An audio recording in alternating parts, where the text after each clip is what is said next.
Eh, Verán que ahora la estoy grabando. Ustedes que están del otro lado, no se preocupen porque no salen sus cámaras. Esto es, al estar seteado como webinar, la participación, vamos a explicarle en un momento cómo vamos a poder hacerla, pero de momento ustedes no están expuestos en esta grabación. Em, Decía entonces esta presentación pre-lanzamiento del informe SOX 2026 es el informe que ofrece una perspectiva de la sociedad civil sobre el estado del mundo durante todo el año 2025, inicios del 2026. Un mundo convulsionado, como lo sabemos, un mundo con una realidad cambiante altamente dinámica, así que es un informe que recolecta tendencias de alrededor de todo el planeta que son sin lugar a dudas mucho más que interesantes. No quiero robar yo acá ni protagonismo, ni tiempo, ni contenido. Sí, antes que nada, presentarme. Yo soy Ignacio Larrondo, el Community Building Officer de Civicus, basado en Buenos Aires. Estoy acá apoyando el equipo de research, pero desde el equipo de membresía, y estaré respondiendo algunas preguntas por chat cuando toque temas relacionados con membresía. Así que encantado de recibirlos. No sé, Victoria, si me quedaba algún tema mm, por comentar sobre la dinámica quizás, pero no sé si querés comentarlo vos. Muchas gracias, Ignacio. Sí, simplemente mencionarles que no vamos a contar con traducción en simultáneo. El objetivo de estos webinars fue justamente traerles la información en el idioma en el que se sienten más cómodos, por eso son tres versiones, una en español, otra en inglés y otra en francés, y que los invitamos a ir haciendo las preguntas en el chat a medida que así lo necesiten. Creo que no queda nada más. Si quieren, comenzamos porque hay varias cosas para conversar y el tiempo siempre se vuelve corto. Perfecto. Bueno, entonces voy a empezar por compartir pantalla y presentarme. Mi nombre es Victoria, soy parte del equipo de investigación y como comentaba mi colega Ignacio, lo que vamos a hacer hoy es una presentación del informe sobre el estado de la sociedad civil en su versión 2026. En este informe lo que analizamos son los grandes acontecimientos de todo 2025 y principios de 2026 desde la perspectiva de la sociedad civil. Algo importante para aclarar, este no es un análisis regional o por país. Lo que nosotros tratamos de identificar son tendencias en 8 áreas temáticas que son las que les voy a estar comentando hoy. Y en ese tratar de identificar tendencias y entender por qué pasan las cosas, también buscamos visibilizar victorias y la acción de la sociedad civil. ¿Cómo lo hacemos? Trabajamos durante todo el año con entrevistas, ya hicimos más de 250 en solo el 2025, y estas entrevistas son con representantes de la sociedad civil, con activistas, con defensores de derechos humanos, periodistas y también académicos. Y para complementar esas entrevistas también redactamos nuestros propios artículos donde también intentamos dar un poco más de contexto y análisis a lo que está sucediendo en el mundo. Todo este contenido, como para que se den una idea, cubre ya casi más de 100 países. Pero comencemos con el primer capítulo, que es el de la democracia. La tendencia principal que vimos en 2025 es que la democracia está en retroceso en todo el mundo, mientras que las juntas militares se consolidan en su poder porque vencen los plazos para la transición democrática. Vemos también cómo los regímenes autoritarios están celebrando elecciones simplemente para legitimarse, pero sin competencia real.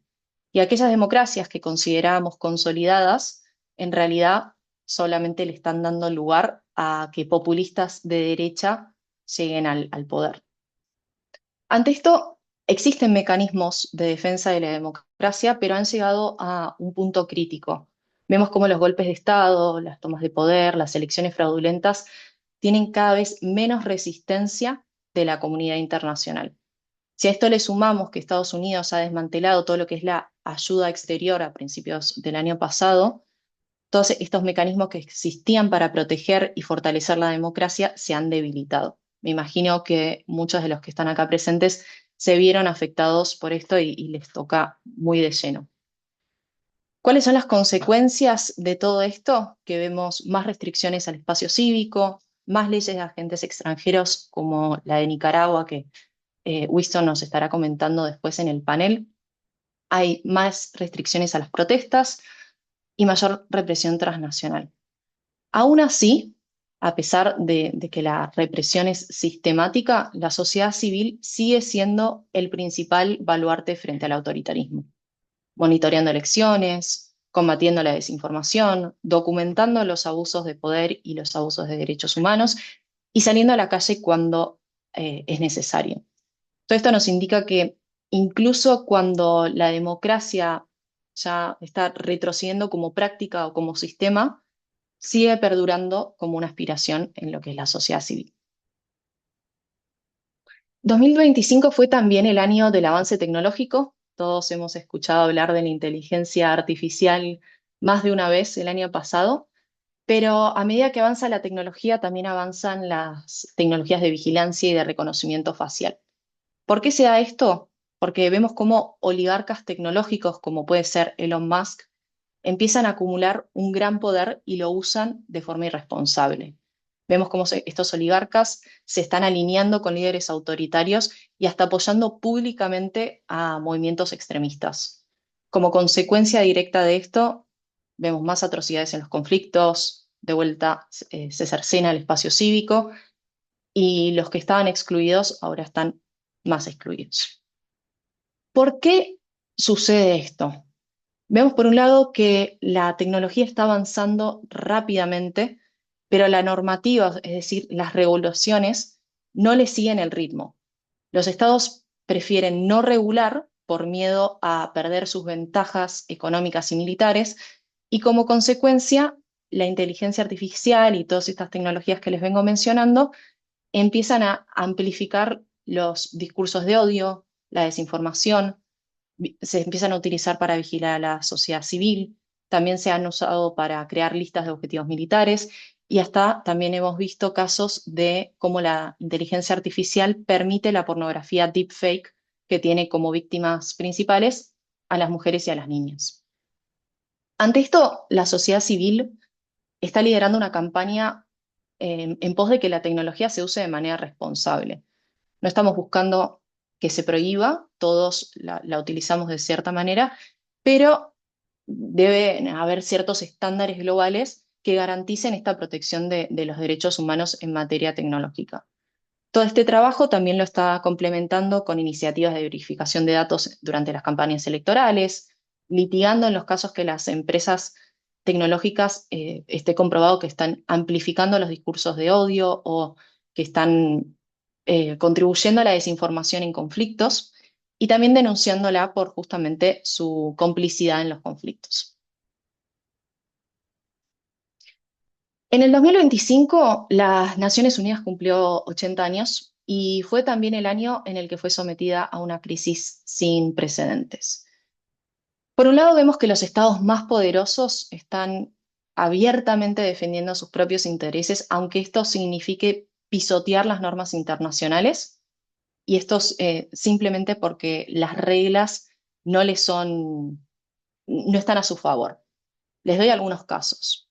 Por ejemplo, Israel ha ignorado sistemáticamente las órdenes de la Corte Internacional de Justicia a poner fin al genocidio en Gaza. Rusia ha violado también sistemáticamente las leyes internacionales en su guerra en Ucrania. Y también lo vemos con Estados Unidos y sus ataques militares en el Caribe y en Venezuela. Si a esta como violación sistemática de las normas internacionales le sumamos que varios estados se están retirando de las instituciones internacionales que llevaron décadas construir, el impacto es fatal. Uno de los ejemplos más claros de este retiro es Trump, que ya ha abandonado más de 60 organismos dedicados especialmente a la protección del clima, la democracia, los derechos de las mujeres.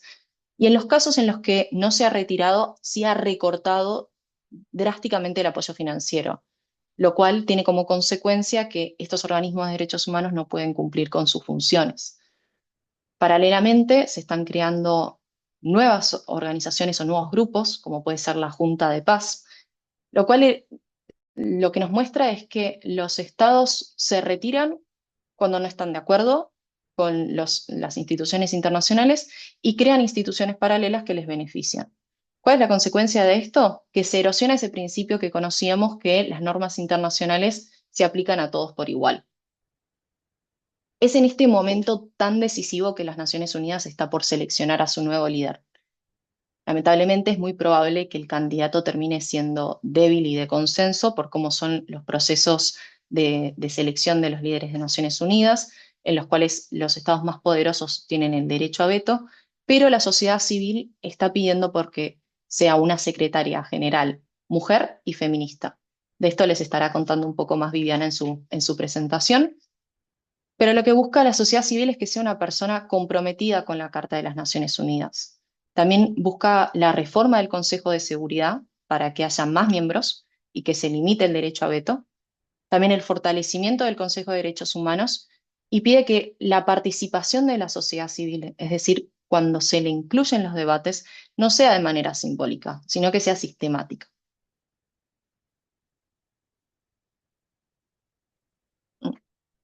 Pasando entonces al siguiente capítulo, que es el de conflictos. Lamentablemente vemos que en 2025 los conflictos son la cruda realidad de muchas personas alrededor del mundo. Más de 240.000 personas murieron a causas de conflicto en 2025, siendo 70.000 de ellas en Gaza. Los civiles están siendo blanco deliberado en los ataques, lo cual refleja el colapso total del derecho internacional humanitario. ¿Y por qué se logra esto? Gracias a la impunidad de los estados. De vuelta, algunos ejemplos. El genocidio que está cometiendo Israel en Gaza, los ataques de Rusia contra civiles en Ucrania, la limpieza étnica de las milicias sudanesas y la guerra que está librando también Myanmar contra su propio pueblo. En este contexto sí hemos visto también muchos titulares cubriendo los acuerdos de Trump por la paz. Pero estos acuerdos de paz son en su mayoría superficiales, porque por un lado dejan impunes a los que son los responsables de cometer estas violaciones de derechos humanos y estas atrocidades, y tampoco abordan las causas de fondo del conflicto.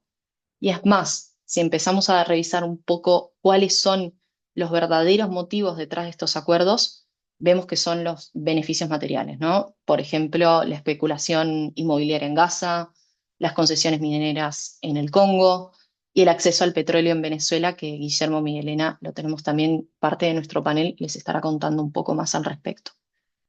Entonces, si combinamos que tenemos por un lado acuerdos superficiales y por el otro un aumento desmedido del gasto militar, es muy probable que se renueve el conflicto. Y es en este contexto que la sociedad civil está respondiendo a gran escala, aunque se tengan que enfrentar a graves riesgos. ¿Cómo lo hace? Prestando ayuda humanitaria y documentando las violaciones de derechos humanos en las zonas de conflicto, lo cual es un trabajo clave para garantizar la justicia. Me quiero detener en un ejemplo que es el del genocidio en Gaza y cómo ha desencadenado un movimiento de resistencia global completamente sin precedentes. Hemos visto gente que antes no salía a las calles saliendo a protestar ante una injusticia que es muy visible. También vimos boicots, litigios y todo esto, mientras que del otro lado se enfrentan a una represión cada vez mayor. Pasemos a hablar del clima. 2025 nos encuentra con dos tendencias opuestas. Por un lado, es claro que estamos frente al colapso climático. 2025 fue uno de los años más calurosos registrados y también un año en el que vimos que los fenómenos meteorológicos extremos, es decir, las sequías, las inundaciones, los incendios forestales, entre otros, son cada vez más intensos. Pero por el otro lado, vemos una acelerada transición hacia las energías renovables. Ya la energía solar y la eólica aportan más del 30% de la electricidad mundial y hay ejemplos de países como Costa Rica, Islandia y Uruguay que generan casi toda su energía de fuentes renovables. Y si nos detenemos también a ver las inversiones en energías renovables, vemos cómo ya están duplicando a las destinadas en combustibles fósiles. Como consecuencia de todo esto y amenazados por esta transición, las empresas de combustibles fósiles y los estados petroleros están usando todo su poder de presión o poder de lobby para ponerle obstáculos al cambio. Vemos, por ejemplo, durante la COP30 que tomó lugar en Brasil, que enviaron 1.600 lobistas para evitar que la declaración final fuera contundente. ¿Qué significa esto? Cada día de retraso que nosotros tenemos en esta carrera por el cambio climático, por un lado, aumenta los beneficios de estas empresas combustibles y estados petroleros, y por el otro lado, empeora los efectos del cambio climático. Es en este contexto que la sociedad civil está exigiendo medidas climáticas urgentes, pero también está ofreciendo soluciones. Y ya hemos visto algunas victorias decisivas muy inspiradoras, como por ejemplo los litigios climáticos y una asistencia histórica de la Corte Internacional de Justicia que estableció que los estados tienen la obligación legal de prevenir los daños climáticos. Pero ante todo esto, los activistas deben enfrentarse a una gran represión por parte de estos mismos estados y estas mismas empresas que los difaman, los demandan, los detienen y hasta los torturan en ciertos casos para poder silenciarlos. En el capítulo de migración vemos cómo en todo el mundo hay personas que se están viendo obligadas a huir, ya sea por la guerra, por la represión, por la pobreza o hasta los desastres climáticos. Y los estados les están dando la espalda. Cada vez hay más estados llevando a cabo operaciones masivas de deportaciones, siendo Estados Unidos también uno de los casos de los que más se ha hablado, ya que tienen el objetivo de cumplir con 3.000 detenciones diarias, pero también Irán y Pakistán han expulsado casi 3 millones de afganos y los han enviado a territorio controlado por los talibanes.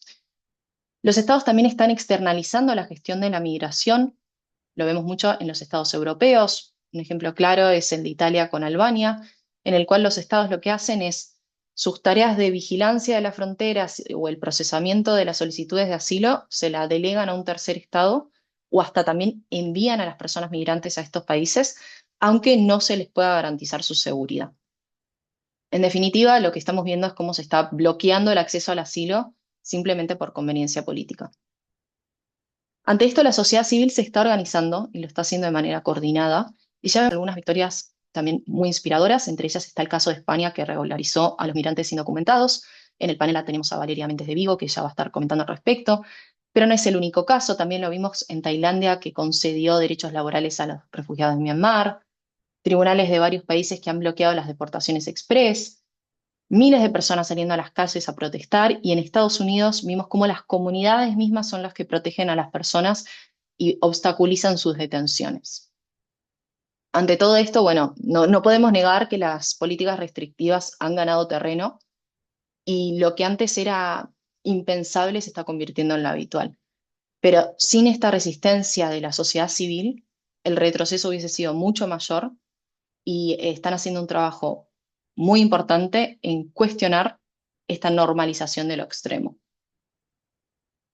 Y esta normalización de lo extremo, siguiendo con esta idea, la vemos también en el capítulo de género, donde vemos que los derechos de las mujeres y las personas LGBTQI+ están siendo atacados.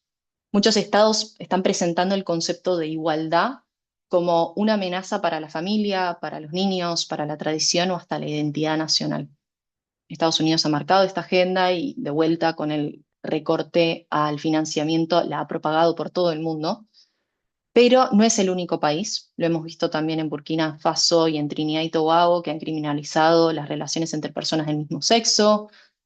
Eslovaquia y el Reino Unido han declarado al sexo como un binario biológico. Hungría prohibió los eventos del orgullo, y también hemos visto cómo la Comisión de la Condición Jurídica y Social de la Mujer de las Naciones Unidas ha eliminado toda referencia a la salud y a los derechos sexuales y reproductivos. Sin embargo, aún así, la sociedad civil se resiste y ha ganado grandes victorias a través de las protestas y los litigios. Por ejemplo, gracias a la presión de la sociedad civil, Sudáfrica declaró la violencia de género como un desastre nacional. Dinamarca y Noruega modificaron sus leyes para ampliar el derecho al aborto. Santa Lucía despenalizó la homosexualidad y el matrimonio igualitario ya entró en vigor en Liechtenstein y Tailandia. Pero aunque estas victorias sean muy importantes, hay otras que quizás pasan más desapercibidas y son igual de importantes justamente para evitar que este retroceso sea aún peor. Por ejemplo, La sociedad civil ha bloqueado los intentos de derogar la prohibición de la mutilación genital femenina en Gambia, paralizó la retirada de Letonia del Convenio de Estambul contra la violencia de género y en Kenia frenó un proyecto llamado la Ley de Protección de la Familia que justamente iba en contra de las personas LGBTQI+.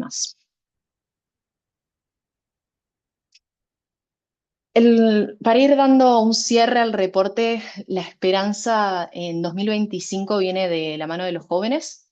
Son justamente los jóvenes los que han liderado una nueva ola de resistencia frente a un poder político y económico que no les está rindiendo cuentas y que no les da oportunidades laborales, no les da servicios básicos. Vemos también que se están enfrentando a graves dificultades económicas y del otro lado ven una élite que no solo es corrupta, sino que está completamente desconectada de su realidad.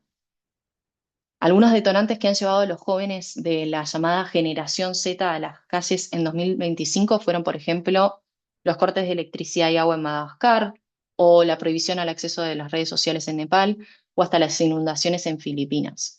Pero lo que comenzó con ese detonante rápidamente mutó a un reclamo político que ya logró victorias tangibles. Hemos visto cómo los gobiernos de Bulgaria, Madagascar y Nepal dimitieron, mientras que en Indonesia y Timor Oriental tuvieron que dar marcha atrás a políticas impopulares. Lo que nos llama más la atención de estas nuevas protestas es que son completamente distintas a lo que veníamos viendo, ¿no?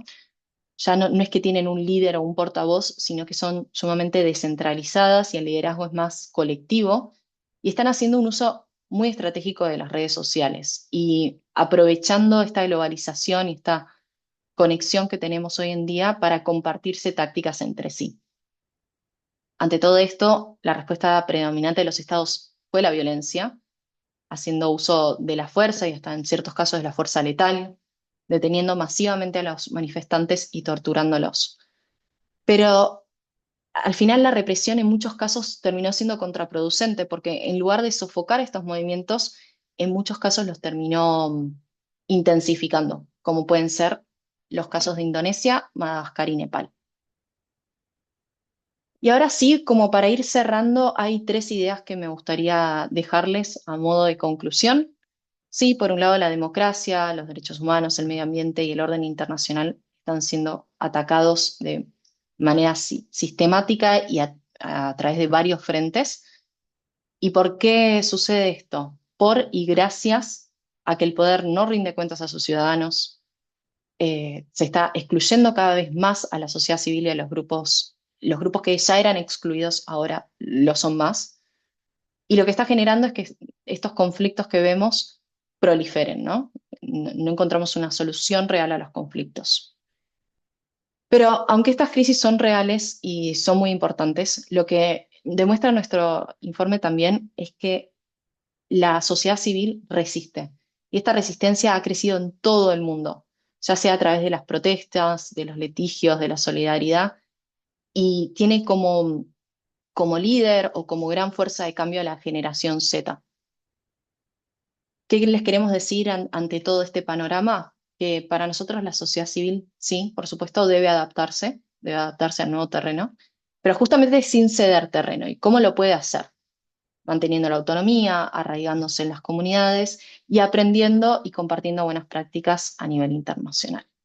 Bueno, eso es todo. Muchas gracias por escucharme y si tienen alguna consulta la pueden dejar en el chat. Muchísimas gracias, Victoria, y sobre todo frente al reto de resumir los problemas globales y su relevancia en el contexto de hoy. Sobre todo, gracias por compartir de forma tan clara todas las principales tendencias que el equipo de Civicus Len ha estado analizando a lo largo de estos meses. Y sin dar mucho más preámbulo, porque el corazón de este espacio queremos que sea ahora un diálogo entre quienes han colaborado de alguna manera con este informe y por eso nos gustaría también aterrizar algunos hallazgos con experiencias concretas que creemos que podrían ser de especial interés para quienes nos acompañan en este espacio. Por ahí he visto ya el listado de personas desde la membresía de Civicus, a quienes aprovechamos para reiterar un caluroso y un caluroso saludo y un gran agradecimiento profundo por conectarse a este espacio. También a nuestras cuatro personas panelistas con quienes vamos a conectar ahora y como decía antes han contribuido directamente o desde el trabajo de sus organizaciones al informe sobre el estado de la sociedad civil de este año 2026, principalmente mediante entrevistas en las cuales analizaron algún tema o hablaron desde sus experiencias desde el activismo. Entonces, bueno, tenemos a cuatro personas. Voy a hacer una presentación en orden alfabético por nombre. No sé cómo están ubicados en pantalla porque se mueven un poco las imágenes del video. Pero bueno, quisiera comenzar con Guillermo Miguelena Palacios. Es director del Instituto Progresista Venezolano, un centro de pensamiento que promueve espacios de diálogo y liderazgos democráticos. Bienvenido, Guillermo. También tenemos a Winston Noguera. Es un joven activista nicaragüense en el exilio, defensor de derechos humanos y de los derechos LGBTIQI+, y vicecoordinador de la Plataforma Nacional Juvenil de Nicaragua, una organización de la sociedad civil que busca fortalecer la participación juvenil en la vida pública. También tenemos a Viviana Kristisevic, quien es directora ejecutiva del Centro por la Justicia y el Derecho Internacional, también muy conocido como CEGIL, una organización que defiende y promueve los derechos humanos en las Américas desde hace muchos años. Viviana también es cofundadora de la campaña Equal, que impulsa la paridad de género en espacios de toma de decisiones a nivel global. Y también nos acompaña Valeria Méndez de Vigo, es abogada especializada en migraciones y asilo y trabaja en el Departamento de Incidencias Políticas y Alianzas de Convive, Fundación CEPAIN, donde promueve derechos de las personas más vulnerables, especialmente las personas migrantes en España.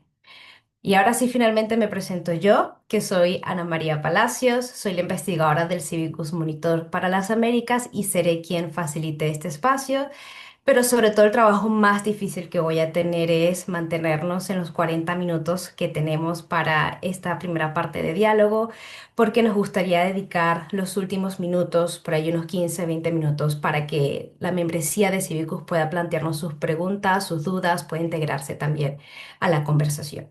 Entonces, bueno, con el reto de ser garantista del tiempo, pero también para facilitar el diálogo, quisiera comenzar por lo que llamamos el primer bloque, que buscamos tener esa comprensión global, ¿no? Y en relación a lo que algunas de las ideas que nos planteaba Victoria al inicio. Entonces, bueno, con esta bienvenida tanto a Valeria como a Viviana, como a Guillermo y a Winston, queremos oír de ustedes y también queremos arrancar con una primera pregunta que sería, ¿cuál es el cambio más preocupante que han visto en los últimos tiempos? Es decir, el informe que nos hablaba Victoria de este año 2026 nos habla, por un lado, de una crisis del orden internacional y, por otro lado, de un debilitamiento de las reglas democráticas. Entonces, vamos a arrancar esta primera parte con Viviana. Comenzando contigo, Viviana, como eres experta en derecho internacional y con una amplísima trayectoria de trabajo ante el sistema interamericano de derechos humanos, nos gustaría saber cuál es ese cambio más preocupante y también que puedas darnos algunas pinceladas sobre qué pasa cuando los estados no solo comienzan a incumplir con sus obligaciones internacionales, que creo que desde el sistema interamericano hay bastante escrito en ese sentido, pero también frente al escenario en el que abiertamente cuestiona estas reglas, tanto del orden internacional, pero en particular del sistema interamericano.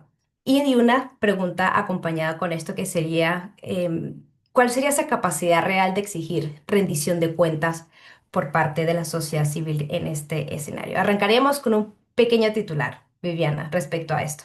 Adelante.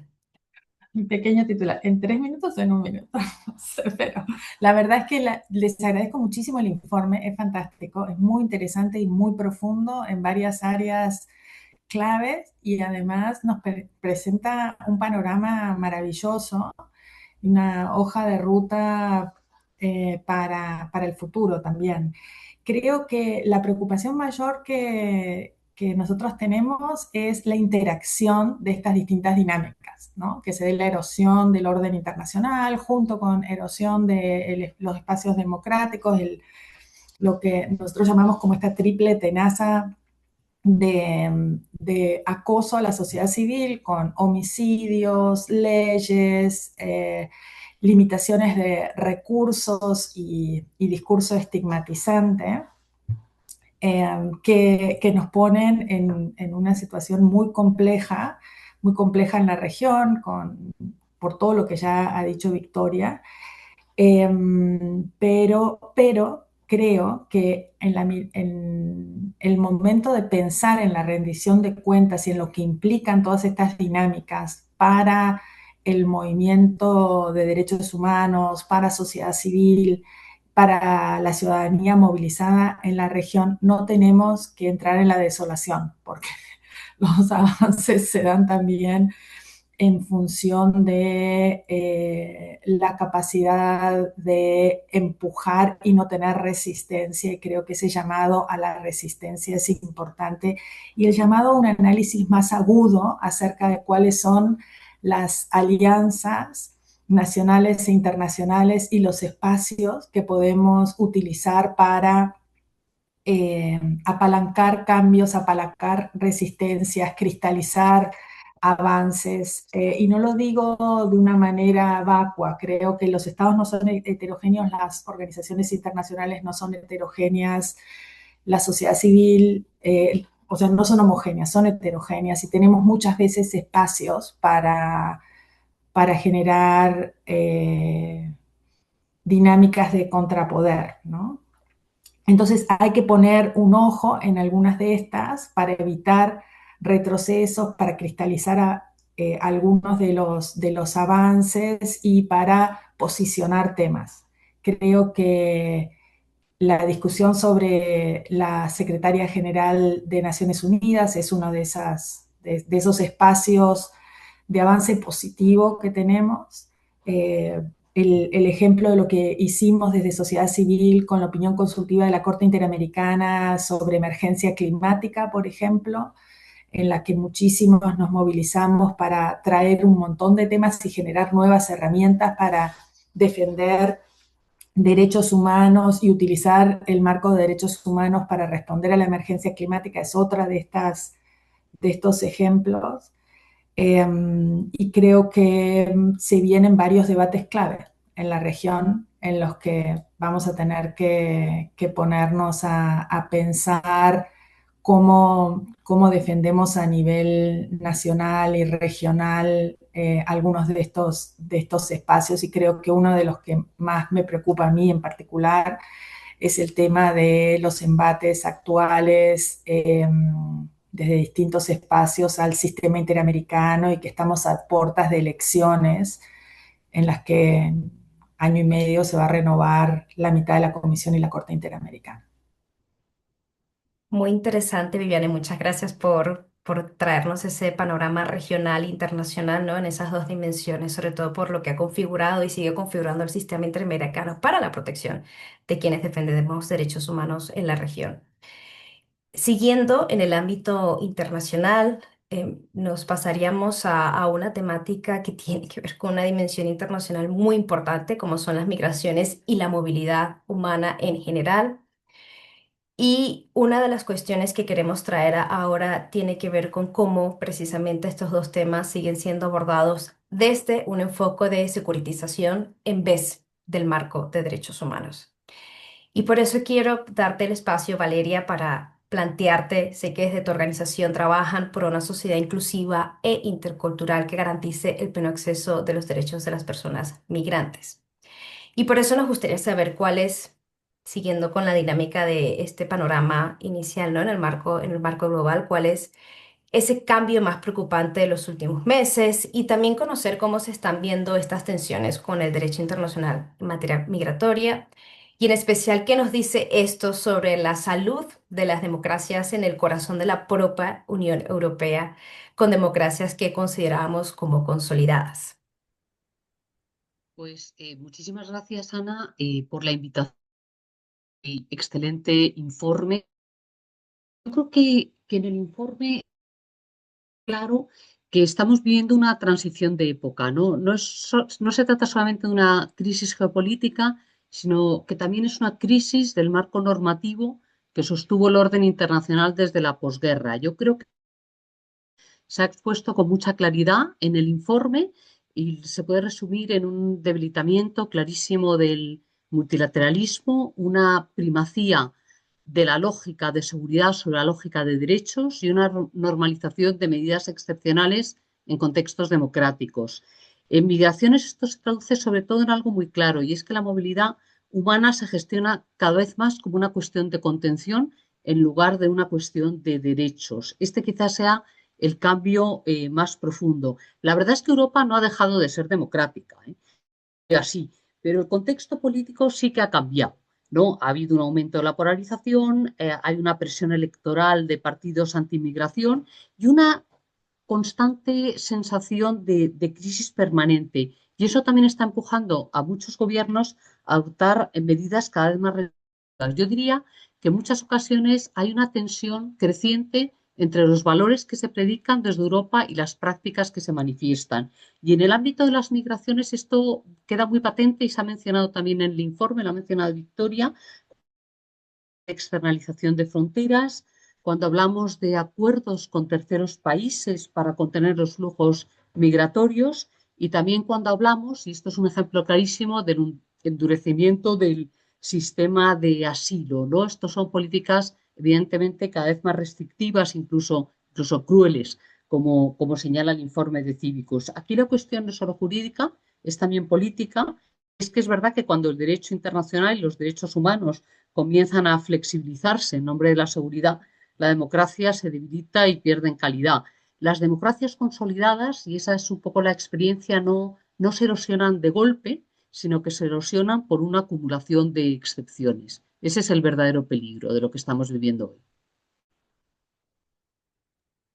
Y eso nos conecta con una cuestión que tiene que ver con el debilitamiento democrático, ¿no, Valeria? Y por pasarnos a otro ámbito, que si bien en Europa quizás estos temas no pueden ser relativamente recientes, el resquebrajamiento de lo que consideramos como los espacios más y las instituciones sobre todo más protectoras y más democráticas, como frente a los avances de la extrema derecha y en la lógica que hablas tú, ¿no? De esta sensación permanente de crisis, más los análisis respecto a la presencia de la narrativa contra quienes se ubican en los márgenes de la sociedad.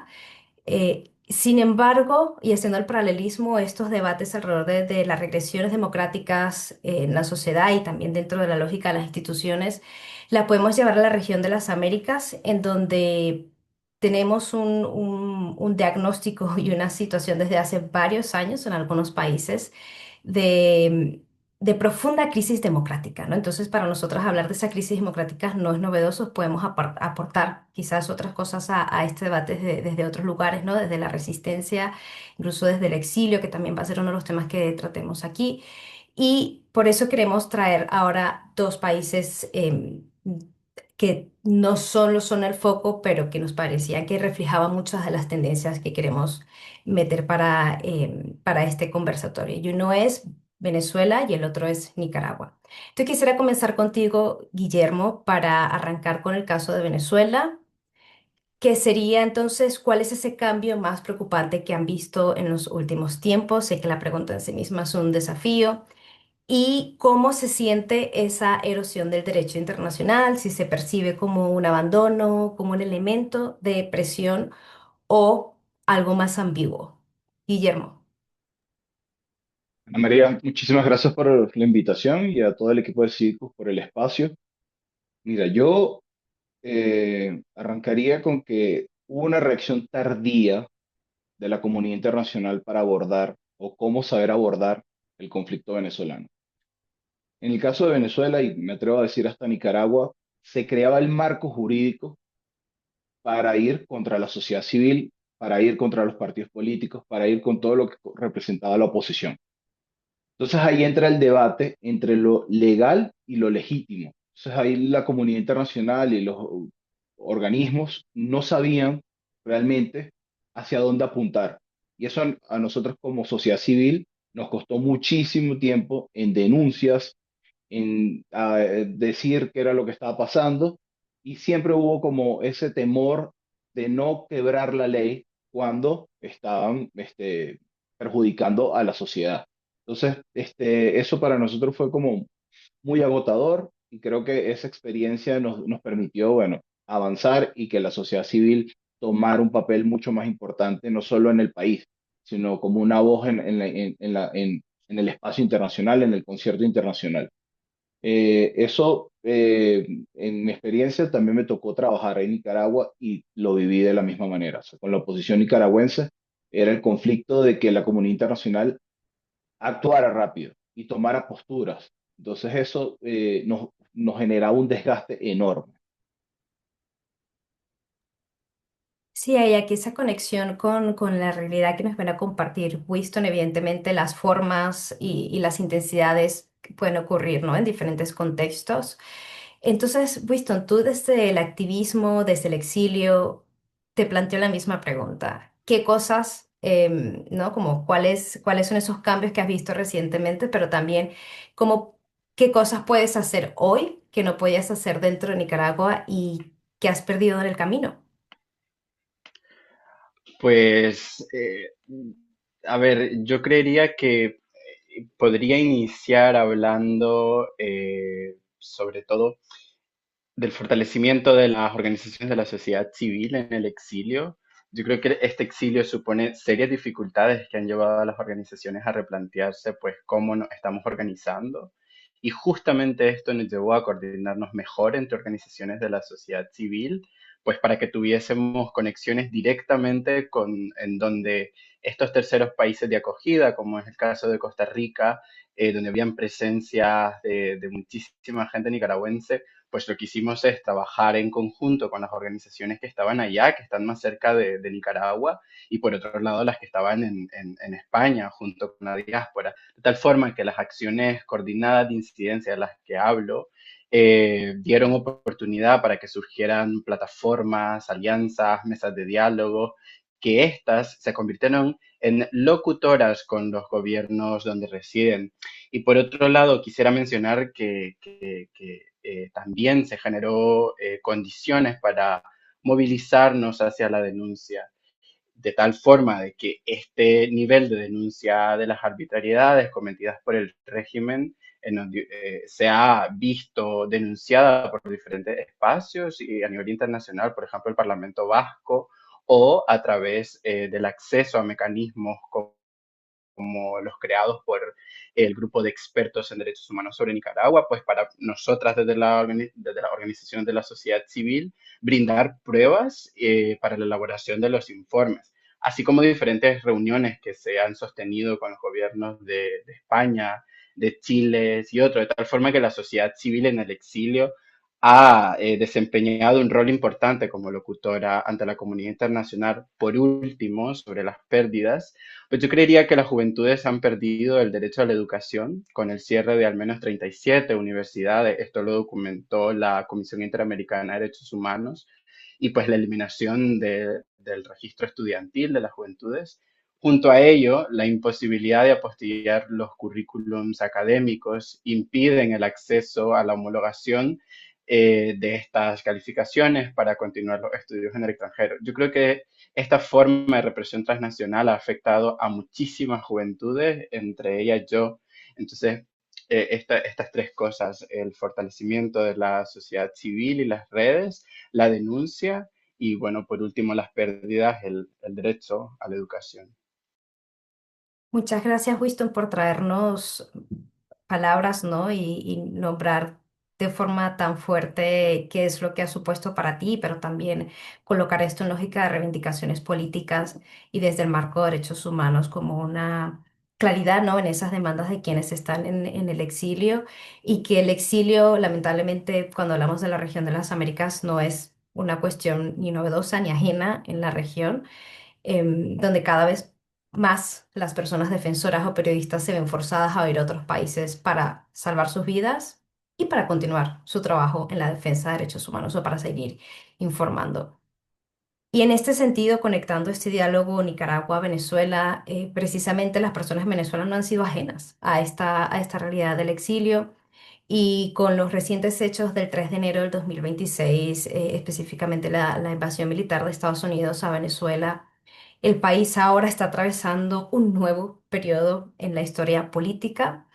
Entonces, con la complejidad que supone este tema, Guillermo, una de estas cuestiones, ¿no? Dentro de todo lo que podemos analizar en ese contexto, quisiéramos traer algo de las reflexiones que tú hacías en una de las entrevistas con el equipo del Civicus Lens, que tiene que ver en esta normalización económica que estamos, pero sin una apertura política real, ¿no? Si pudieras explicarnos qué es esto y cómo se amplía el margen de acción de la sociedad civil, si esto lo vuelve más incierto, ¿en qué momento estamos?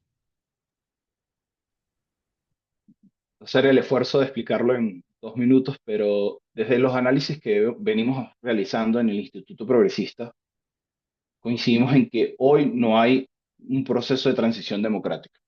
Hay un reajuste del movimiento chavista para permanecer en el poder con la anuencia o con el apoyo total de la administración de Donald Trump. Eso es una realidad que a mucha gente no le gusta o no trata de verlo porque entra en un conflicto moral, histórico, de lucha, pero hoy están sentados en el mismo plano político. Lo que sí identificamos es que este sector político, hoy en día encabezado por los hermanos Rodríguez, presenta una propuesta de eficiencia económica. Ellos van a tratar de abrir el mercado, buscar que mejore y se levante la economía venezolana y de cara al mundo van a decir, mira, nosotros sí hacemos las cosas bien, debemos seguir trabajando y ocupando estos espacios. Eso por los momentos no se va a traducir en una apertura democrática. Es cierto que la sociedad civil hoy está haciendo una presión importantísima, está agarrando mucha más confianza, está retomando la calle, que eso es algo que hay que señalar, hay que mencionar, que sí, muy con esa tensa calma, con esa incertidumbre, con ese temor, la sociedad civil se está atreviendo a tomar otra vez la protesta, algo que en los últimos años se había eliminado.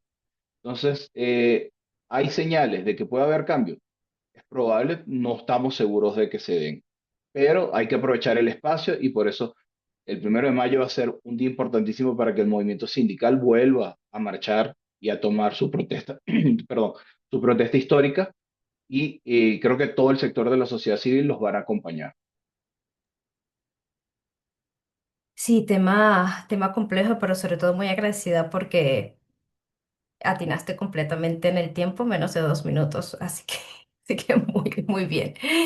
Muchísimas gracias también a las personas que están comentando en el chat. Retomaremos algunas de esas ideas probablemente para la parte de preguntas y respuestas. De momento seguimos un poco en este diálogo y hasta ahora hemos mencionado en lógica de contexto nacional a Nicaragua y a Venezuela como países que cuentan con un espacio cívico cerrado en el cual para la sociedad civil es muy peligroso ejercer sus libertades cívicas. Entonces, quisiera pasar ahora a Viviana para, desde estos contextos tan restrictivos, ¿no? Para la sociedad civil en la región, si consideras, Viviana, que en este plano internacional, que el plano internacional sigue siendo una vía real para la acción de la sociedad civil, o si los límites de este plano internacional son cada vez más evidentes. A ver, creo que, como dicen en el campo, es lo que hay. Lo internacional es lo que nos queda cuando se van cerrando los espacios. No siempre tiene el mismo impacto, ¿cierto? No siempre tenemos la misma capacidad de tener herramientas que sean lo suficientemente fuertes, eficientes, oportunas, pero nosotros que trabajamos en eso en el cotidiano, lo que tratamos de hacer y que creo que es una experiencia compartida con muchas y muchos otros de los compañeros, compañeras de distintos países y sectores del movimiento de derechos humanos, y del espacio de sociedad civil, es utilizar una mezcla, digamos, un combo de estas estrategias y entendiendo que hay un ecosistema de órganos, espacios, relatorías de Naciones Unidas, grupos de trabajo, conferencias, la Comisión Interamericana, el GREN para Nicaragua, la misión de investigación para Venezuela, la oficina del Alto Comisionado en Colombia, los espacios de Escazú para los temas de personas defensoras del medio ambiente, y que cada uno de esos espacios a veces también tiene una serie de, permite otros tipos de estrategias de intervención para usarlas. Y también para ampliarlas, porque las que hemos trabajado desde hace tiempo en el movimiento sabemos que hay una audiencia y nosotros podemos decir, es muy importante que haya una audiencia y darle mucha relevancia y generar, ponerle información y tratar de generar una narrativa diferente alrededor de un evento que quizás no tendría tanto aire, tanto oxígeno, generaría un impacto tan fuerte si no fuera por las cosas que podemos hacer nosotros con otras alianzas en solidaridad, en procesos de persuasión con otro tipo de actores. Entonces sí, lo internacional, como bien decía Valeria, en este momento está de baja, pero no ha desaparecido. Todavía tenemos mucho y tenemos muchos espacios que son súper valiosos, que tenemos que defender, potenciar y que si no los usamos, pues ¿qué? Así que, pero creo que algo que tenemos que saber es que cómo los usamos y qué hacemos de eso depende en buena medida también de lo que hacemos desde sociedad civil, ¿no? Y creo que los ejemplos de Nicaragua y de Venezuela lo muestran muy bien, los ejemplos de Colombia, los ejemplos de las luchas climáticas y de las personas defensoras. O sea, parte de el impacto y la visibilidad y el alcance, digamos, las manos y los pies de esos sistemas internacionales y de esos espacios, realmente somos nosotros y nosotras. Muchísimas gracias por esa perspectiva ya en torno, ¿no? Más optimista y esperanzador, colocándonos también la perspectiva del trabajo que has hecho tú y de SEGIL, ¿no? En la región respecto a esto. Ahora justo son las audiencias de la Comisión Interamericana de Derechos Humanos en Guatemala, en donde hay no, temáticas muy concretas que tienen que ver con, otra vez, exigibilidad, justicia, mecanismos regionales y su eficacia, etcétera. Pero bueno, volviendo otra vez a, ¿no? Como a la temática que veníamos, yo ya misma me estaba desviando, así que pido disculpas por eso, porque ya como queriendo comentar sobre las intervenciones, porque son todas muy interesantes. Pero bueno, volviendo otra vez en lógica de desafíos respecto a cuáles son estos espacios de participación internacional. Por supuesto, hay una parte que ya nos traía Viviana, ¿no? Es lo que seguimos teniendo y sigue siendo quizás como juegan las cortes constitucionales, ¿no? Como nuestro últimos espacios por la defensa de los derechos humanos, ¿no? En esa misma lógica. También conocer, ¿no? Cómo se generan las condiciones en las que se realiza ese trabajo de defensa, ¿no? Tanto el cómo nos organizamos, pero en qué situaciones estamos a nivel nacional e internacional. Y me refiero específicamente a cómo en diferentes contextos, incluso dentro de ciertos grupos, estamos hablando de situaciones muy heterogéneas.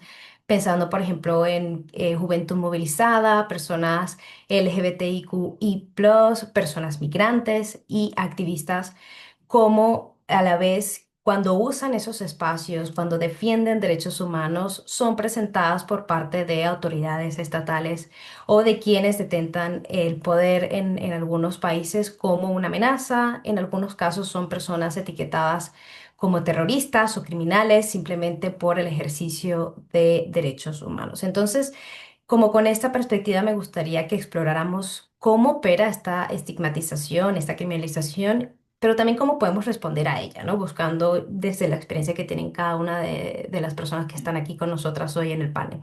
Entonces comienzo contigo, Winston, que además estás aquí en el centro de mi pantalla. Quisiera traer la experiencia de Nicaragua y específicamente de las protestas juveniles y cómo fue retratada esa supuesta desestabilización o traición y cómo influyó eso en la forma en que ustedes se organizaron y movilizaron. Muchas gracias, Ana. Yo la verdad es que encuentro muchísimas similitudes entre lo que se expone en el informe que han presentado anteriormente y lo que hemos vivido en Nicaragua a partir de 2018. En primer lugar, sobre la criminalización del movimiento estudiantil. Mira, las juventudes en Nicaragua fueron criminalizadas a tal punto de que en las universidades estaban siendo vigiladas por paramilitares y la Policía Nacional. un caso que reflejó esto fue hasta la ilegalización de cómo estuvo cercada la Universidad Centroamericana UCA. En principio nos tildaron de vandálicos esto al inicio y a posterior nos dijeron que éramos unos terroristas. Esto se utilizó no solamente para estigmatizar, sino también para justificar asesinatos de jóvenes como Álvaro Manuel Conrado Dávila, de 15 años, o la masacre que el Estado perpetró en la Universidad Nacional Autónoma de Nicaragua y en la Divina Misericordia. Todo esto para castigar el movimiento que se realizó desde las juventudes y este rol que tuvo como movilizadora de las manifestaciones en 2018. Por otro lado, a nivel organizativo, es que, claro, en el informe se hablaba sobre los mecanismos más horizontales que tenemos. Entonces, yo te puedo decir que nos hemos organizado de dos formas, una a nivel territorial y la otra a nivel estudiantil, universitario, y la mayoría de las tomas de decisiones y las portavocías que se generaban eran a través de asambleas donde se generaban grupos colegiados que de alguna forma u otra transmitían las cosas que queríamos decirle a las personas y a la sociedad nicaragüense en general. Por otro lado, las redes sociales jugaron un papel importante, sobre todo en el área de protección al ser, teníamos yo creo que la oportunidad de transmitir todo en vivo, es decir, simultáneamente todo lo que nos ocurría, si nos atacaban en las universidades, si estaban disparando en alguna esquina de alguna calle, nos daba la oportunidad no solamente de alertar a otras juventudes, sino también de registrar, porque muchos de estos en vivo sirvió para que se convirtieran en pruebas de lo que estaba haciendo el régimen. Entonces, desde una oportunidad de no solo transmitir y decirle a la gente lo que está pasando, sino también a nivel de seguridad, decir, oye, tenemos que denunciar esto porque aquí están las pruebas y lo hemos vivido. La respuesta del Estado, como se ha mencionado en el informe también, en nuestro caso, el Estado respondió de forma implacable, asesinó a cientos de estudiantes, expulsó a otros cientos de estudiantes, eliminó los currículos académicos, ilegalizó universidades y aunque la medida fue implacable, yo solamente puedo decir que eso generó mayor rabia en la gente que se comenzó a movilizar desde diferentes sectores del campesinado y en gran medida de la sociedad civil. Muy ilustrativo, Winston, ¿no? Esto que nos cuenta y cómo pueden ser unas tácticas que han sido replicables lamentablemente por otros estados en el resto de la región, ¿no? Y en países de otros lugares con un corte no necesariamente autoritario en el resto del mundo y cómo la criminalización y el abuso específicamente del derecho penal, pero también otras tácticas de persecución están cada vez más en uso. Y aquí quisiera dar un salto a Europa, Valeria, para hablar un poco sobre en España y lo que ocurre en otros países europeos, específicamente cómo las personas migrantes suelen ser señaladas como un problema, ¿no? De esta lógica desde la estigmatización. Entonces, conocer desde el trabajo que hacen ustedes y en particular el activismo a favor de las personas migrantes, ¿cuáles han sido esas estrategias más efectivas para desmontar esta narrativa estigmatizante? Pues es un salto grande, Ana. Efectivamente, yo me he quedado muy impactada también con la intervención de Winston. Conozco bien el caso de Álvaro Conrado y voy a intentar responder en este salto enorme de temática. La verdad es que la estigmatización de las personas migrantes responde a tres ideas que se repiten de una manera prácticamente recurrente, ¿no? Una es nos quitan recursos y trabajo. La segunda sería como generan inseguridad.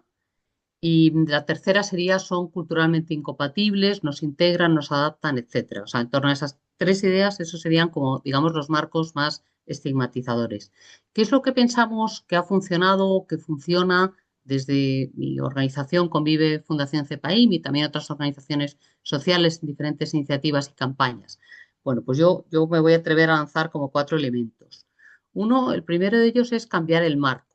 Es decir, no hablar de migración como una especie de crisis permanente, que es como se intenta, digamos, presentar, sino como un fenómeno estructural del siglo XXI, que además en general supone una contribución clara a los países de destino, o sea, a los países de acogida, eso está ya muy documentado, y también, por supuesto, a los países de origen a través de las remesas. Eso digamos que estaba más documentado desde hace más tiempo. Por tanto, cambiar el marco.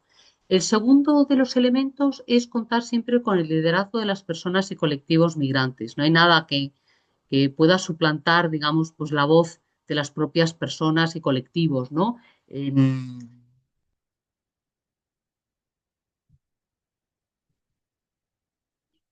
Perdona, Valeria, creo se te cortó el audio unos 3, 5 segundos.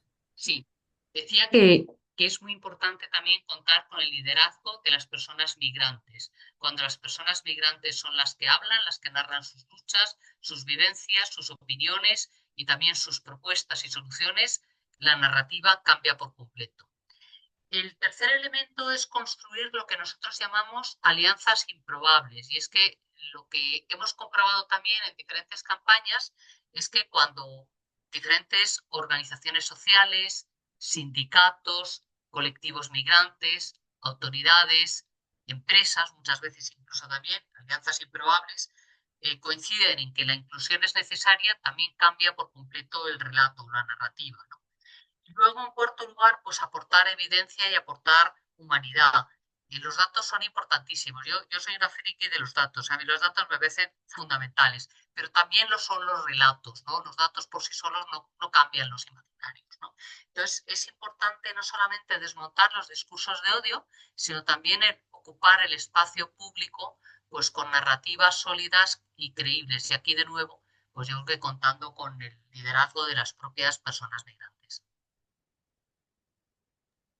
Muchas gracias porque eso ya nos conecta con el apartado de este diálogo que a mí más me suscita curiosidad, porque creo que la narrativa de esperanza y conocer qué está funcionando y cómo podemos seguir articulándonos y construyendo es lo que a mí me da honestamente energías cada día, mi parte de trabajo como investigadora, y ahí me conecto muchísimo con lo que dices, Valeria, de yo amo los datos, me encanta ver, pero evidentemente el darle sentido, ¿no? Que es el trabajo desde que tenemos en cívicos en general, y lo que busca también este informe es colocar esa narrativa de cuáles son esas resistencias. Yo creo que Victoria también nos hablaba de algunas de estas experiencias, entonces me gustaría que podamos ir navegando, ¿no? Hacia esas estrategias y aprendizajes.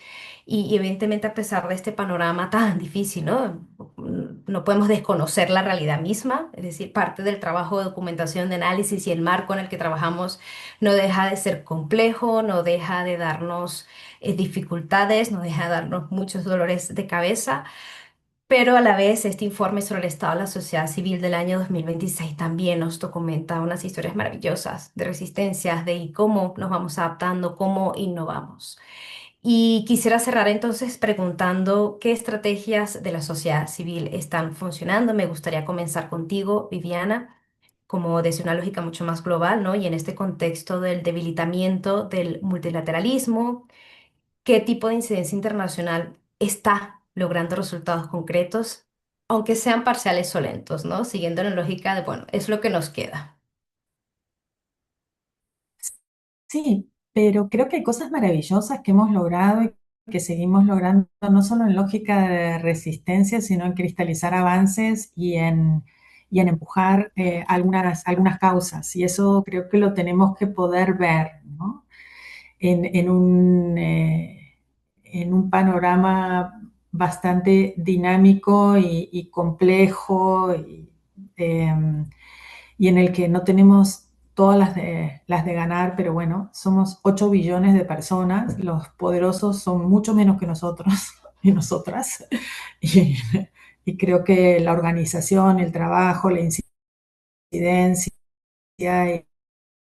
y los espacios organizados nos es importante. Yo creo que avances interesantes, a mí me parece que un avance maravilloso son los avances que se han dado desde el feminismo y de las organizaciones de derechos humanos y la sociedad civil para los temas de protección, autoprotección, llamar la atención acerca de distintos tipos de desafíos de cierres de espacios, de estigmatización, de responsabilidades. O sea, eso es un cambio muy importante de mirada.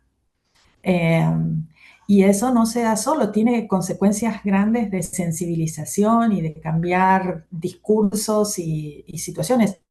Yo miraba, escuchaba hace poco una entrevista que dio Madame Pelicot, ¿no? Que está sacando este libro, y ella hablaba acerca de cómo había estado influida, ¿no? Por el tema de las mujeres y su hija y el feminismo, de decir, bueno, tiene que cambiar el espacio de la culpa y quién tiene que tener vergüenza por lo que me pasó, ¿no? Y cómo ella decide hacer de esto algo público. Entonces, me parece que esto no lo tenemos que descontar. Creo que esto es importante. Creo que hay cosas fantásticas que hemos hecho y que hemos logrado a través de incidencia internacional. La campaña G-Qual y el trabajo que hicimos entre muchas y muchos de avanzar en posicionar que las mujeres no estábamos en los espacios internacionales que teníamos que estar, y que eso también ha colaborado no solo en aumentar y romper muchos techos de cristal, sino ampliar el tipo de mujeres que están en esos espacios y los debates acerca de quiénes son las mujeres y los varones que tienen que estar en esos espacios,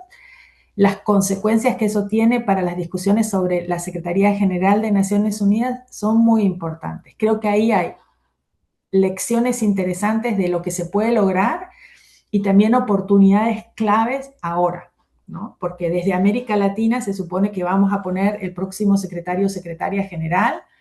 Muchas y muchos de nosotros queremos una secretaria general mujer, pero no queremos cualquier mujer.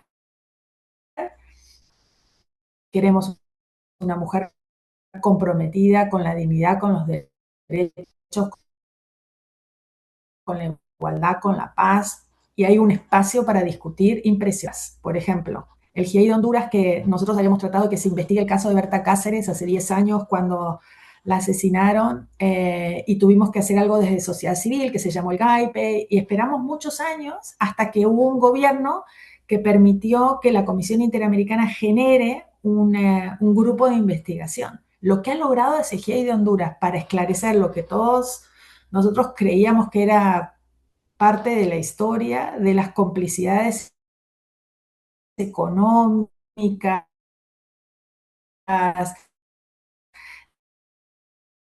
de redes, yendo muy, es maravilloso. Entonces, quiero decirles, tenemos cosas para mostrar, tenemos caminos para seguir, y creo que algunos de esos espacios han valido la pena.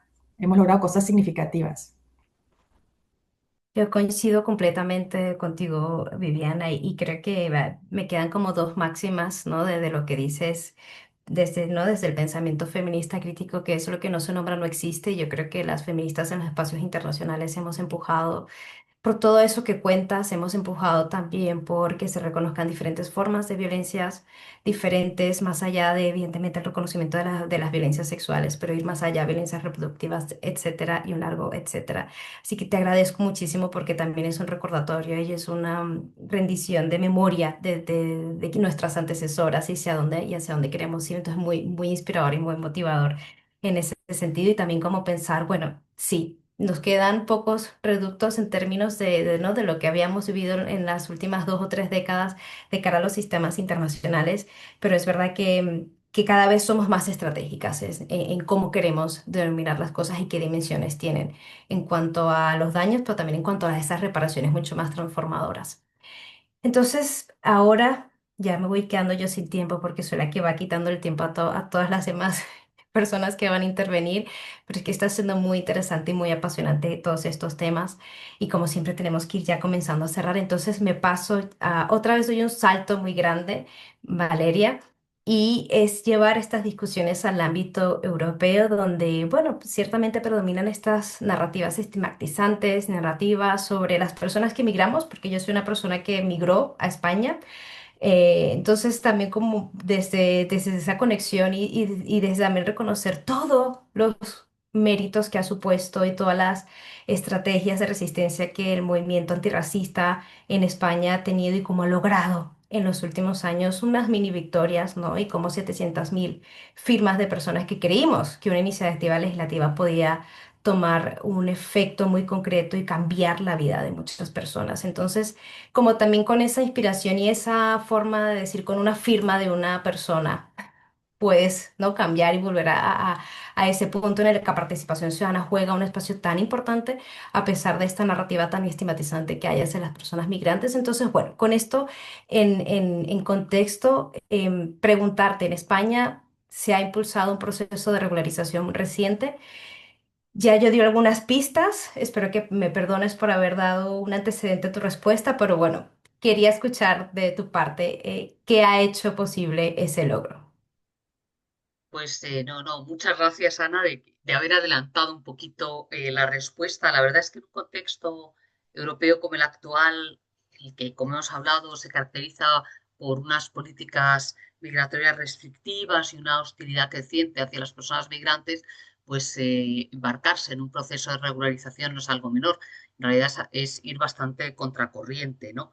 En la medida será aprobada en breve, no lo ha sido todavía, hay un borrador de un Real Decreto podría afectar a más de medio millón de personas que ya viven en España. No quiero entrar mucho en detalles técnicos, quizás si alguien tiene interés, pues puede preguntar un poco, ¿no? Hay que cumplir, pero vamos, se dirige sobre todo a personas que ya están en España, que estaban a finales de diciembre y que llevan 5 meses en nuestro país. Tienen que tener algunos requisitos y se les concedería un permiso de residencia y trabajo inicialmente por un año.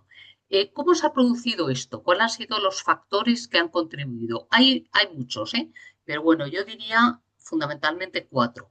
Uno, hay una trayectoria histórica de regularizaciones previas. Esto es muy importante. Ya se ha hecho antes.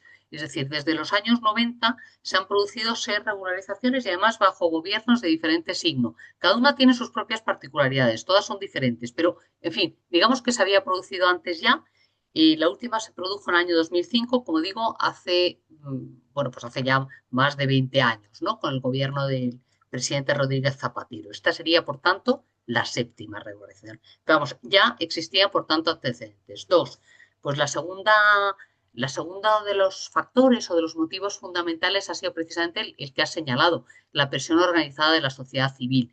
Yo creo que esta ha sido fundamental. Aquí hay que señalar una iniciativa legislativa popular que ha sido promovida por más de 900 organizaciones, también liderada por organizaciones y colectivos migrantes, organizaciones de muy, muy diferente signo, que presentaron en el Parlamento, en las Cortes Españolas, más de 700.000 firmas abogando por la regularización de personas en situación administrativa irregular. Esto se produce también porque tras la pandemia, yo creo sobre todo el COVID-19, pues había una sensibilización social muy grande, ¿no? La pandemia hizo visible, de alguna manera, que a miles de personas migrantes que sostenían trabajos esenciales, pero que no tenían acceso a derechos básicos. Por tanto, esto yo creo que ha sido una de las cuestiones más fundamentales, la presión sostenida de la sociedad civil, que ha estado mucho tiempo y con mucho empeño. Y luego también, bueno, otro de los factores relevantes han sido las necesidades estructurales del mercado laboral. En España las personas migrantes son absolutamente esenciales. Bueno, ocupan muchísimos y muy variados trabajos, pero desde luego sostienen sin duda ninguna la agricultura, la hostelería y todo el sistema de cuidados, prácticamente. Además de otros trabajos, pero estos ya digo, con muy, muy claramente. Y luego, pues la realidad demográfica, ¿no? Y eso, pues hay que verlo. Es decir, ahí nos encontramos con la paradoja que en el ámbito político se prohíbe, o no se quiere tener a personas migrantes, pero la realidad es que estamos en una situación en España y desde luego también en Europa de envejecimiento y déficit de población activa. Este también ha sido un elemento y un factor que ha jugado a favor. Y luego yo creo que aquí hay un elemento clave, ¿no? Y es que mantener bolsas de irregularidad pues no es una política migratoria, ¿no? Es una política de precarización, básicamente, ¿no? La regulación es una decisión de gobernanza completamente realista y que en el pasado ha tenido impacto positivo, yo creo que eso es muy importante señalarlo, tanto para las propias personas, desde luego, pero también para España y para nuestro país. Y lo tendrá. Esta regularización, yo estoy plenamente convencida, tendrá también un impacto positivo para todas. Y con esta luz de esperanzadora, vuelvo a dar otro salto muy grande.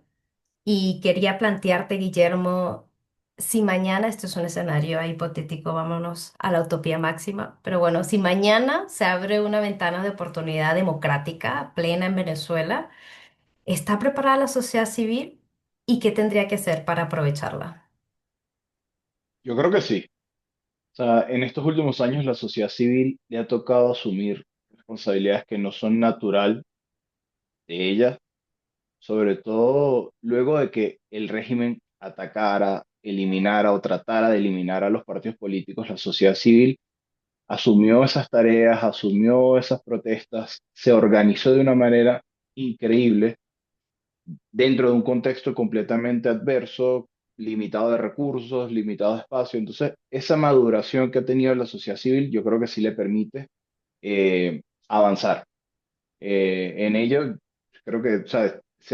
Abarca todos los espacios posibles. Entonces, yo creo que sí entraría y sería un protagonista muy importante en un cambio en Venezuela. Y siguiendo en esta lógica, Winston, ¿no? De autoorganización y maduración de diferentes formas organizativas o movimientos sociales, quería preguntarte qué ha aprendido tu generación sobre organización y liderazgo que podría marcar una diferencia en una futura transición. Mira, yo creo que principalmente hemos aprendido a dialogar y a gestionar conflictos con otras generaciones, pues que tienen heridas históricas que aún no han sanado por la falta de justicia transicional posterior. Por ejemplo, se me ocurre ahora el derrocamiento de la dictadura de Somoza en 1979.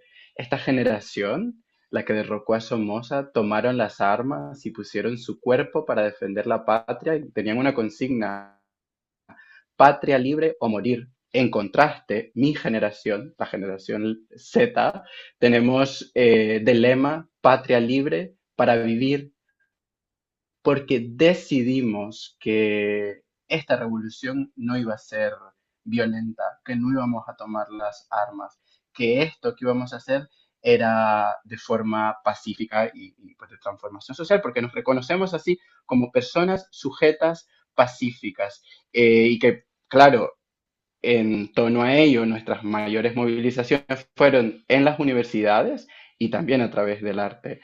Por eso nos hemos presentado a este proceso no solamente de manera coyuntural, sino con la motivación de refundar a nuestro país. Por otro lado, yo creo que las alianzas sistemáticas también las hemos aprendido, otras formas de organizarnos, otras formas de conseguir alianzas, y con ello quiero referirme al arduo esfuerzo que han realizado las organizaciones feministas, pues ellas están sosteniendo la lucha, nos han alimentado cuando llegaban a dejarnos comidas a las universidades, nos han protegido cuando nos prestaban sus casas de seguridad para que viviéramos ahí mientras éramos perseguidas y nos han abierto espacios para que participemos. Por ello creo que además de todo eso nos han formado políticamente también. Por eso creo que de los grandes aprendizajes que hemos tenido es la necesidad pues, de aliarnos con otros movimientos, entre ellos el movimiento feminista, porque nuestras luchas se interceptan. Ser joven y querer justicia es ser joven y ser feminista. Por otro lado, quisiera mencionar que las juventudes no somos héroes, no queremos ser mártires y es necesario dejar de retratar a las juventudes como cuerpos a los que salvar. No queremos ser única y exclusivamente objetos depositarios de violencia, porque esto nos ha quitado históricamente del centro en que tenemos la capacidad de agencia y el poder de transformar las cosas. Por eso creería yo que hay que cambiar un poco la narrativa, pues somos sujetos y sujetas de transformación social y estamos en movimiento. Además de eso, no pedimos permiso. En Nicaragua somos más del 50% de la población, es decir, los espacios no nos son regalados, nos pertenecen, en tanto somos ciudadanas y ciudadanos organizados y organizadas y sujetos de derechos.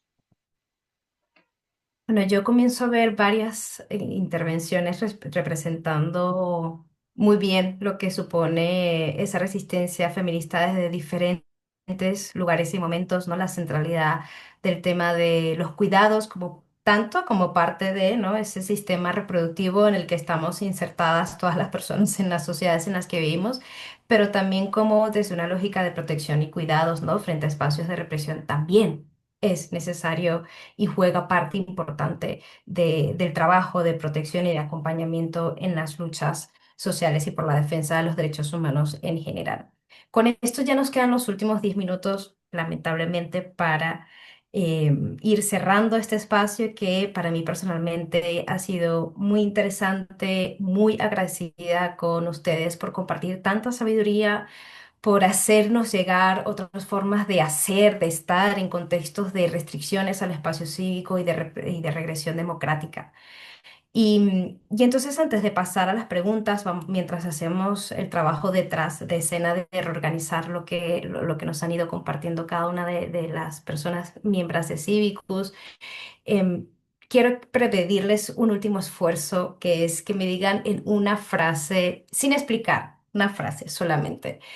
¿Qué es lo que más les da esperanza a pesar de todo este contexto negativo? Voy a empezar por el orden que me aparecen en pantalla.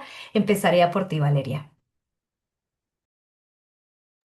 Pues yo creo que lo que sostiene la esperanza, o lo que a mí me inspira o me interpela mucho, es la resiliencia cotidiana de las propias personas migrantes que, bueno, pues que cruzan fronteras, reconstruyen proyectos de vida en contextos en ocasiones adversos, generan redes de apoyo, sostienen sectores económicos y crean comunidad incluso cuando se les niega la pertenencia. Yo creo que eso es lo que me parece que lo que, bueno, y también pues muchos de los compañeras y compañeros que acompañan también en estas luchas y en estos contextos. Resistencia en cotidianidad, resiliencia en cotidianidad. Maravilloso. Winston, Yo creo que pese a la desesperanza que producen los hechos que hemos estado viviendo en los últimos años y días, pues yo creería que las palabras que utilizaría son la cooperación y la unión de la sociedad civil. Somos literalmente la barrera de contención frente al odio y los autoritarismos. wow, wow. Guillermo, Creo que la sociedad civil nunca ha dejado de trabajar y de imaginar un mejor país, un país posible. Creo que con eso me quedo. Y yo, Viviana. yo sigo con básicamente esta idea de que lo que inspira es esas chispas que salen en el colectivo, esos destellos de luz, de imaginación, de fuerza, que también son orgánicos pero inorgánicos, que salen de la Madame Pelicot, pero que salen de el pueblo de Sarayaku, que salen de Berta Cáceres, que salen de las palabras de cada uno de los que hablaron en este espacio. Así que yo me quedo con eso, con esa convicción de que no nos matan ni la esperanza, ni la alegría, ni la determinación para seguir. Así que gracias. Hermosas palabras y muchísimas gracias por no solo compartir, sino contagiarnos, ¿no? De esa inspiración, de esa esperanza, de esas otras formas de hacer frente a esta complejidad. No nos queda mucho tiempo como imaginábamos, entonces voy a pasar directamente, entre las personas que estamos aquí en la facilitación y coordinación del espacio, hemos agrupado algunas preguntas.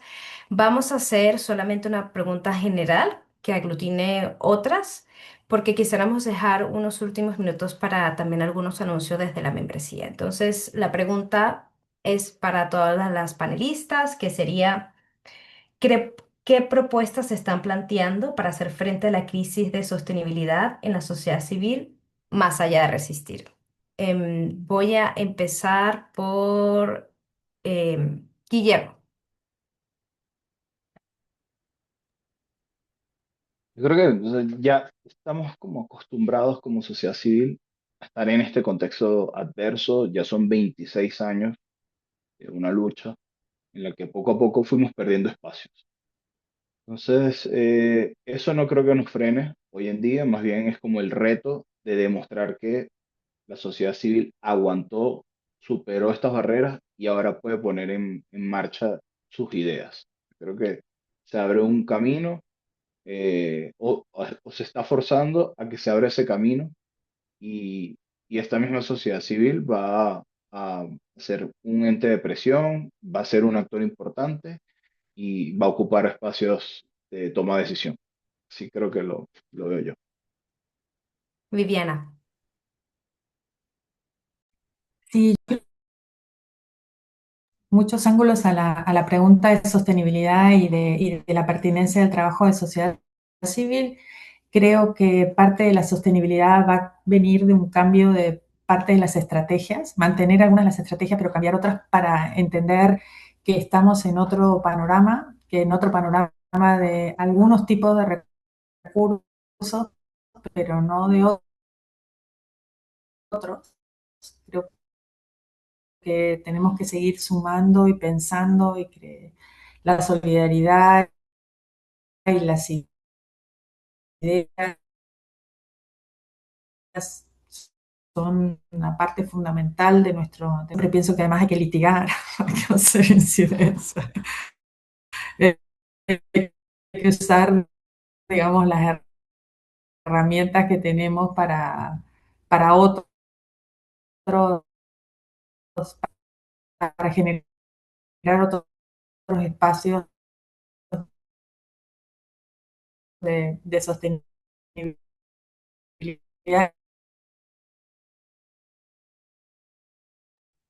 Muchas gracias, Viviana. Te hemos escuchado entrecortado en algunas partes, pero creo que el sentido del mensaje llegó, o al menos así quedó por mi lado. Valeria y por último, Winston. Valeria. Pues yo creo que utilizar todos los mecanismos, como ha señalado Viviana, creo que ver qué ventanas de oportunidad se abren, siempre las hay. Para mí, construir y fortalecer alianzas en el seno de la sociedad civil, pero también con otros actores, creo que eso va a ser esencial. Y luego, bueno, pues tener como brújula, yo creo que también el aprendizaje de las propias comunidades con las que estamos, ¿no? Yo creo que eso, yo creo que de ahí se puede aprender mucho de sus historias de lucha, de resistencia, de sostenibilidad, a pesar de todo. Winston. Sí, yo, en extensión de lo que mencionaba Valeria, yo me quedo con la solidaridad y con una frase que ha aparecido en un libro que me ha gustado, es que la solidaridad es la declinación política del amor, y yo creo que en esta línea, reorganizarnos y adaptarnos al contexto, es decir, frente a la falta de financiamiento, eh, o el cierre del espacio cívico, hay que reorganizarnos, y en ello menciono desde lo más puntual a nivel comunitario, ante de cómo se están organizando la sociedad civil en el exilio, buscando nuevas formas de acceder a una personalidad jurídica o acceder a financiamientos, aunque sean micros, de forma muy informal, haciendo sombrías con otras organizaciones, de tal forma de que conectan sus luchas con otros espacios. Yo así que me quedaría con eso, adaptarnos y reorganizarnos desde lo que estamos palpando y lo que estamos viviendo desde el exilio. Bueno, con esto cerraríamos este gran, importante diálogo dentro del espacio de lanzamiento del informe de este año 2026. Y entonces, antes de pasarte la palabra, Ignacio, recojo como algunas frases que me quedaron muy marcadas, ¿no? Y que son como estas flores en el asfalto, que tienen que ver con resiliencia en la cotidianidad, cooperación y unión de la sociedad civil, imaginarnos un país diferente e inspiración en las luchas, en la búsqueda de la justicia. Así que con esto, Ignacio, te paso la palabra y muchísimas gracias, Valeria, Guillermo, Winston y Viviana. Adelante, Ignacio. Muchas gracias, Ana. Muchas gracias al equipo de investigación de Civicus por armar este espacio de prelanzamiento para que los miembros sean parte de este debate. Antes del lanzamiento oficial, que recordemos es el 12 de marzo, o sea, pasado mañana, estará publicado el informe SOX, el informe sobre el estado de la sociedad civil. Y por otro lado, si alguien tiene alguna consulta, alguna duda, voy a copiarles un correo electrónico en el chat para que le acerquen sus consultas sobre el contenido del informe o cualquier cosa relacionada a él al equipo de investigación. Ellos estarán siempre interesados de recibir sus consultas. Comentarles que les va a llegar también un kit de redes sociales para que puedan compartir y hacer que este informe llegue a más gente, que tenga mayor impacto. Creemos que el contenido que está en él es importante para muchísimas personas dentro de la escena de la sociedad civil, así que compartirlo también hace a que tengamos mayor alcance en ese sentido, invitarles a que cuando lo hagan, si lo comparten en sus redes sociales, por ejemplo en Instagram, pongan etiqueten a las cuentas de Civicus, pongan incluso si quieren como publicación en colaboración, así también desde Civicus podemos lo mismo, ampliar ese alcance. Y agradecer entonces, sin más, ya sin retenerlos, que ya estamos en la hora justa, así que no quiero romper esta magia. Agradecerle a Ana por eso, por la gestión del tiempo, por la facilitación de este debate que estuvo súper rico y súper interesante. Agradecer a este increíble panel que nos trajo todos sus puntos de vista, todos sus aportes, y agradecer a cada uno y cada una de ustedes que estuvieron del otro lado conectados a este webinar. Simplemente también recordarles que estén atentos a los canales de comunicación de Civicus para las futuras oportunidades que tengamos para volver a encontrarnos. Sin más, nada, eso, muchísimas gracias. El debate ha sido realmente increíble, se nos voló 1 hora y media, y nos quedamos siempre cortos con alguna cosa más. Muy bien, Mil bueno, gracias, mil gracias. que estén muy bien y nos estaremos viendo. Muchísimas gracias. Chao, muchas Muchas gracias. gracias, hasta Gracias, un luego. abrazo. Adiós.